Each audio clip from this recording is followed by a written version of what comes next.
Everyone, আজকে আপনারা আমাকে না আমার এই জামাটা দেখুন, পুরো নিচে অবধি সাইজটা দেখবেন কিন্তু, ঠিক আছে? এবার আমি আপনাদের স্টোরিটা বলছি। এটা হচ্ছে আমার ক্লাস 4 এর জামা। ছোট থেকে আমি আসলে এত বেশি গোলুমলু ছিলাম, এত বেশি একটু ওভারওয়েটই ছিলাম বলতে পারেন, যে আমার মা যাই জামা কিনতো কয়েকদিন পর সেটা ছোট হয়ে যেত। ছোট হয়ে যেত মানে জামার কোনো দোষ নেই, আমার শরীর মোটা হয়ে যেত।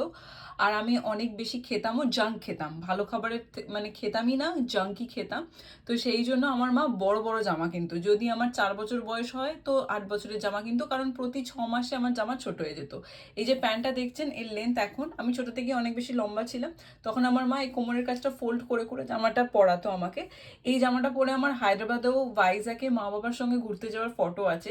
ছোটবেলার ফটোগুলো বার করেও আমি আপনাদের সাথে শেয়ার করতে পারি, এটা একটুও মিথ্যে কথা নেই। এটা আমার ক্লাস 4-এর জামা। এইখানটা একটুখানি ছিঁড়ে গেছে, কিন্তু এটা প্যান্টালুন্সের জামা, সেই জন্য কোয়ালিটি এত ভালো যে আজকেও পরেছি। দেখুন কত ভালো ফিটিংস। আমি যদি এখন বলি এটা কত বছর, জামাটা অনেক বছর আগেকারের।